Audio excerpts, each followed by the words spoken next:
I still remember the first time that I came across The Boys all the way back in 2021. You know, it was a refreshing take on the whole superhero genre at the time. Sure, it was a bit cynical, you know, it had its ups and downs, but it felt good to see a critique of the usual superhero status quo that by this point was being drugged to all hell by the MCU at the time, because around 2021 they were just pumping shows out, if we're being honest.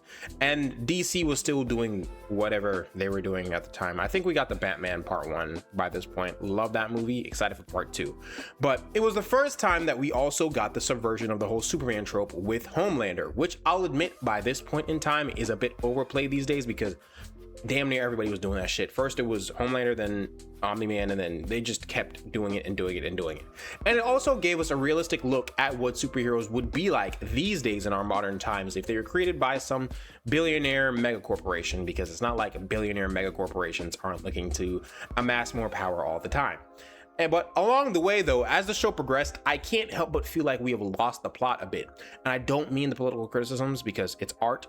Any and all art is political. I'm sorry to tell you that. So if that's what you think this video is going to be about, just click off right now. Just please leave.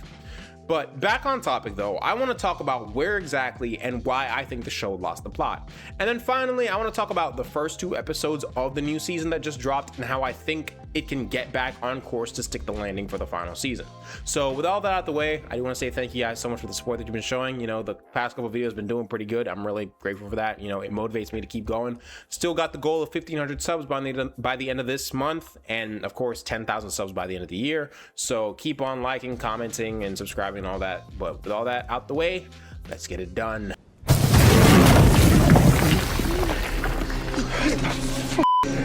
So starting out, I do think it's very important that we establish where exactly I believe the show started to really lose the plot. And it's honestly, it kind of started going in circles at season 4. That's where the show, by the end of season 3, going to season 4, the show kind of started becoming way more cyclical than it was, because people have been criticizing it by this point with seasons 2 and 3 a little bit. But season 4, I could really tell you that is where we started chasing our tails. And I can admit that the plot and the characters that were introduced within this season were interesting, such as Sister Sage and her being the smartest person on the planet. I did really like that, and I enjoyed her setup and everything, her planning and things like that. That was really good. And Firecracker was a cool addition, I guess. You know, her character serving the purpose that she did. I do again appreciate the political commentary that they can make with these characters and the things that they do within the show. But the show genuinely had the perfect ending set up for season 3, because by this point the boys, mainly Butcher, were very familiar with Homelander, so the character relationship was very much established, and there the rivalry was fully there. They had also spent the entire season using Temp V to make and even the playing field with the Supes, which I kind of liked, I'm not gonna lie to you. Soldier Boy had also shown up and was honestly a pretty compelling character at the time, and it was also dope to see that, unlike the comics where they just kind of made Homelander in a test tube, if I'm not mistaken, he was the son of Soldier Boy, who was honestly the original American superhero. He was their version of Captain America. He's their subversion of Captain America, if you know how they do their subversions of other popular comic characters.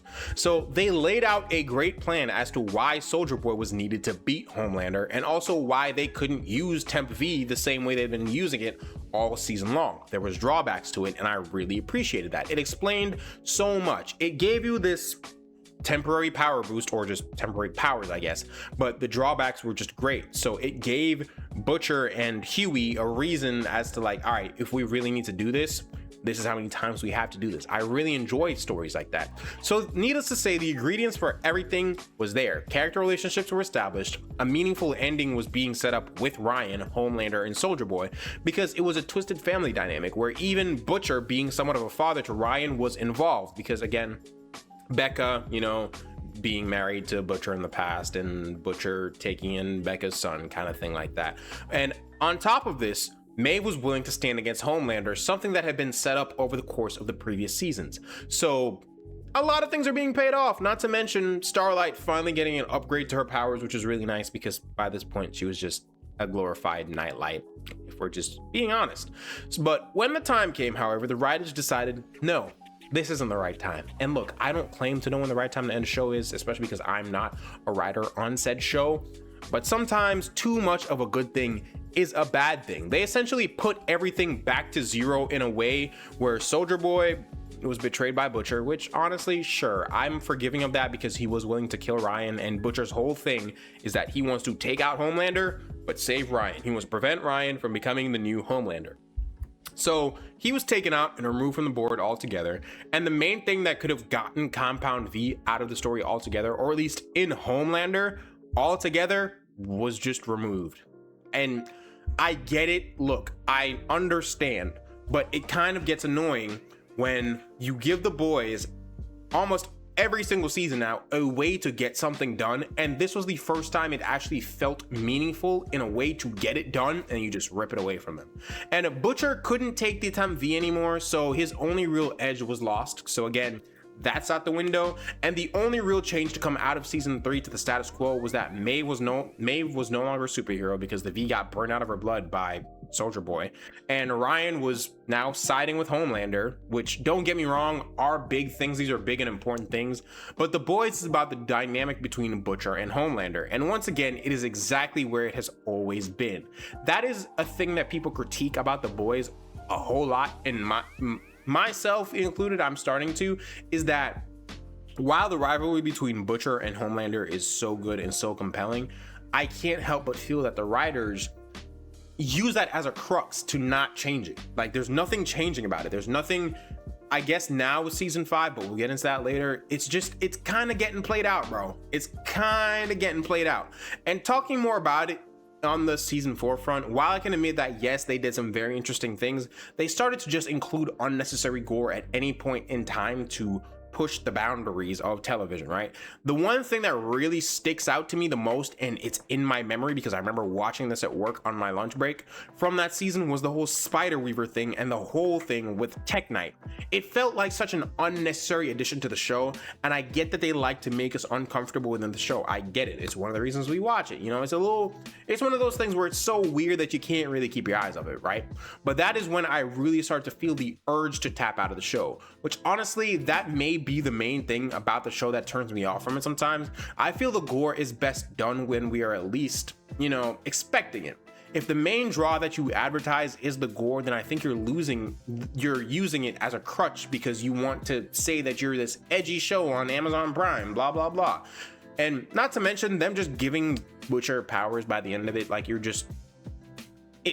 his entire cancer plotline of only having a year to live, which was such a compelling thing by the end of season 3, meant absolutely nothing, because it was just like, all right, he has one more season. Because I'm not gonna lie, them saying he has one more year to live, I was like, all right, season 4, you definitely got to get Homelander out of there, and then he can die. That would have been a great ending. That would have been a great ending. I'm just going to put that out because they're not going to end it the same way the comics do. The comics are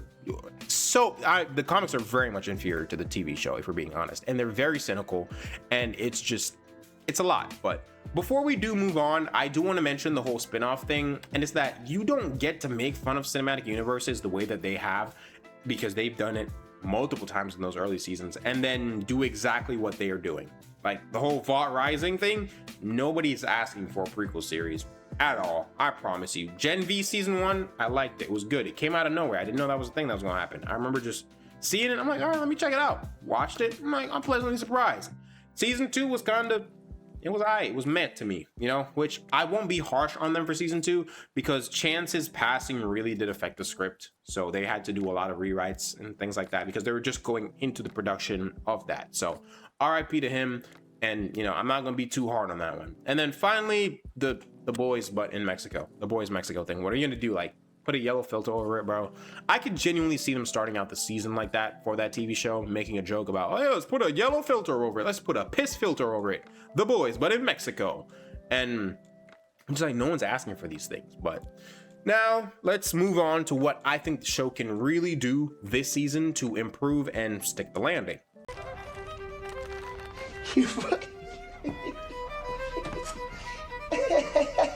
So starting off this portion of the video, I do want to admit that the first 2 episodes of season 5 that we have gotten so far, in my opinion, are very good. I did enjoy them quite a lot. I think the way that the back and forth so far is being done is handled way better than it was in the previous season. Since Homelander is now essentially the president of the United States and Starlight is leading a resistance against them, it would make sense that it would become more of a political or informational war than a physical one, because Homelander does dominate them physically speaking, as we've seen in previous seasons. And using the Flight 37 video and having it be somewhat of a commentary on AI and how it's used and can be abused, or how people will use it as an excuse to say something is fake, is honestly genius in my opinion. It's not the most groundbreaking thing, but it is quite smart, at least in the context of the show.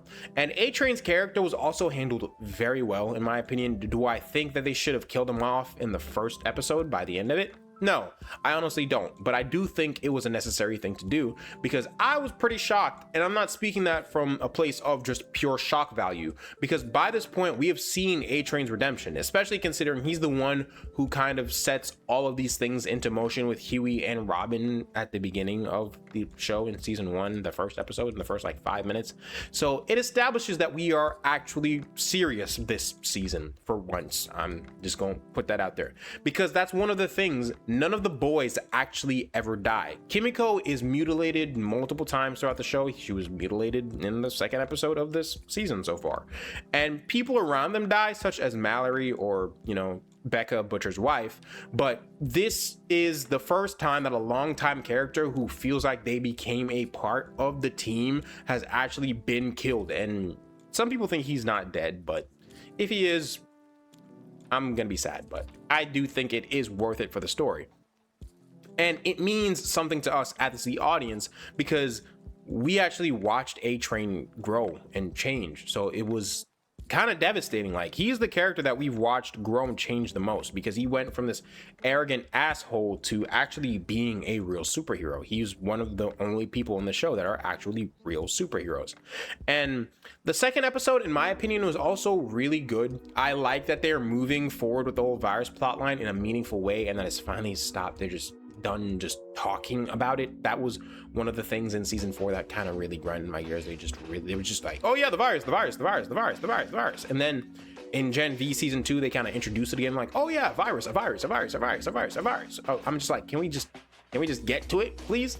And seeing how it reacted with the characters from the Teenage Kicks was also really good. And it also showed me something very important. And I saw people talking about this on Twitter, that while yes, they're still very much going to do gore this season, they have become more reserved with it, right? And I say this because I feel that if this were done in, say, season 4, we would have seen all types of reactions happening to their bodies. And also another thing I want to comment on, that A-Train and Homelander scene, A-Train dying because he didn't want a repeat of what happened with Robin, great character growth. And I'm very also happy that they didn't just have Homelander fly through that girl, because again, if this was season 4, I don't doubt they would have done that, because again, they can be very cynical with the show and the things that they do. I also like that they used the virus on Soldier Boy, but him not dying was kind of obvious, and it does make me think they're going to subvert the whole Homelander death in some way. But honestly, it makes sense that he wouldn't die, or he didn't die. He didn't react to the virus the same way the guys were, and also he's kind of immortal, if we're being honest. But Butcher has powers now, so I definitely see it weakening him, you know, the virus weakening not Butcher but Homelander, and maybe them having like a fight with each other at the White House in the end and have it be like a slugfest or something. Maybe they kill each other or whatever, I don't know. But if they can keep the story tight and just focus on the main relationships like how they have been in these first few episodes, I think the show will end at least in a very satisfying way. How they handle Homelander's death, that's gonna be like one of the most important things. That's gonna make or break this show. But if they just keep it tight and keep it locked down, I do have faith in the writers.